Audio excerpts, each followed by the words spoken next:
بسم اللہ الرحمن الرحیم۔ میرا یہ پیغام سیالکوٹ کی عظیم بزنس کمیونٹی اور تاجر برادری کے لیے ہے۔ سیالکوٹ چیمبر آف کامرس اور تمام ٹریڈ ایسوسی ایشنز کے لیے ہے۔ ایئر سیال،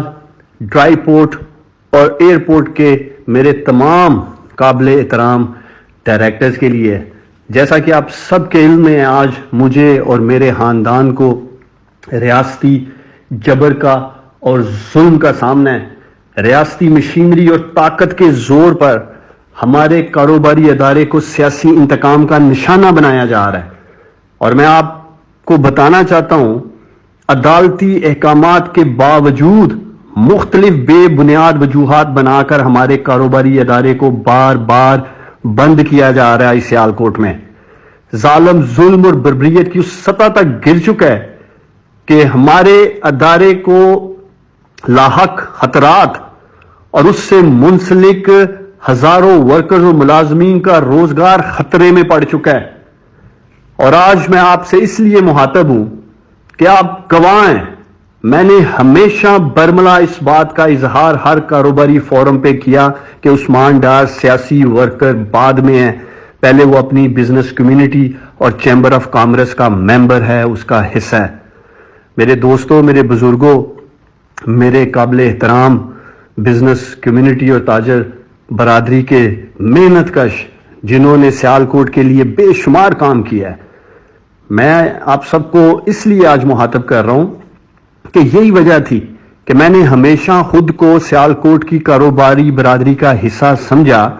یہی وجہ تھی کہ جب کرونا پینڈیمک میں سیالکوٹ کی تمام فیکٹریز اور تاجر برادری کی دکانوں کو جبری بندش کا سامنا تھا، تو اس وقت واحد آپ کا یہ بھائی، آپ کا یہ بیٹا عثمان ڈار ہی تھا جو اس وقت کے ڈی سی سیالکوٹ اور کمشنر گجرانوالہ کے سامنے آپ سب کے ساتھ مل کر کھڑا ہو گیا تھا، آواز اٹھائی تھی اس وقت کی ناانصافی کے ساتھ، اور اس وقت کے وزیر اعظم پاکستان کو خط لکھا جس جبری بندش کا سامنا تھا ہماری انڈسٹری کو۔ اور آپ سب کو یاد ہوگا تمام فیکٹریز، چاہے وہ دکانیں تھیں، بزنسز تھے، بلا تفریق اس بات کو مد نظر نہیں رکھا کہ اس کاروباری شخص کا کس سیاسی جماعت سے تعلق ہے، صرف یہ دیکھا کہ یہ سیالکوٹ کا کاروباری ہے، سیالکوٹ کا عظیم بیٹا ہے اور سیالکوٹ اور ملک کے لیے محنت کر رہا ہے۔ تو میرے دوستوں، میرے بزرگوں، کرونا وائرس کی انفیکشن کے خطرے کے باوجود جو ہر طرف منڈلا رہا تھا، آپ کا یہ بھائی اپنی چیمبر کی ٹیم کے ساتھ، ٹریڈ ایسوسی ایشنز کے ساتھ، انجمن تاجراں کے ساتھ، سب کے ساتھ گلی گلی، فیکٹری گیا اور آپ لوگوں کے ساتھ کھڑے ہو کر سیالکوٹ کو ایک معاشی تباہی سے بچایا۔ آپ سب کو یاد ہونا چاہیے، اگر میں اس وقت اپنی ہی حکومت کے خلاف سٹینڈ نہیں لیتا تو سیالکوٹ میں سینکڑوں کاروبار تباہ ہو جاتے، ہزاروں مزدور بے روزگار ہو جاتے۔ میرا یہ کوئی احسان نہیں تھا سیالکوٹ کی انڈسٹری پہ یا تاجر برادری پہ یا سیالکوٹ کے عظیم لوگوں پہ۔ حکومت میں ہوتے ہوئے بطور بزنس کمیونٹی ممبر، بطور چیمبر آف کامرس ممبر، یہ میرا فرض تھا کہ میں آپ سب کے ساتھ کھڑا ہوتا۔ آپ سب کو یاد ہونا چاہیے کہ اس کے علاوہ جب بھی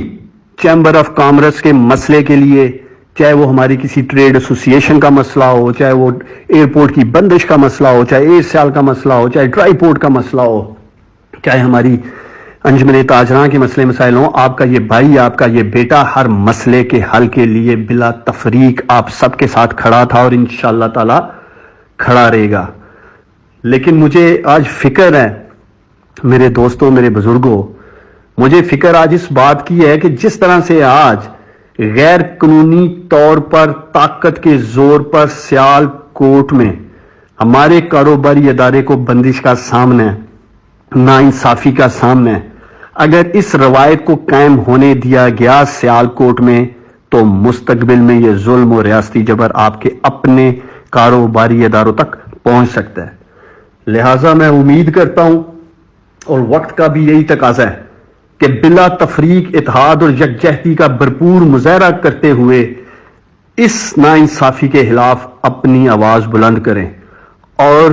ہر بزنس فورم پر، چاہے وہ چیمبر کا ہے، چاہے وہ ایئرپورٹ ہے، ڈرائی پورٹ ہے، ایئر سیال ہے، ہماری انجمن تاجراں ہیں، یا مختلف ٹریڈ ایسوسیشنز ہیں، ہر بزنس فورم پر سیال کوٹ میں ہونے والی اس ناانصافی کے خلاف میں امید کرتا ہوں کہ آپ سب اپنا احتجاج ریکارڈ کروائیں گے۔ اور آخر میں یہ اپیل کرتا ہوں، جو بھی میرا دوست، بزرگ، نوجوان میرے اس پیغام کو سن رہا ہے، اس کو زیادہ سے زیادہ شیئر کریں، میرا یہ پیغام ہر کاروباری اور تاجر تک پہنچانے میں میری مدد کریں۔ پاکستان زندہ باد، سیال کوٹ پائندہ باد۔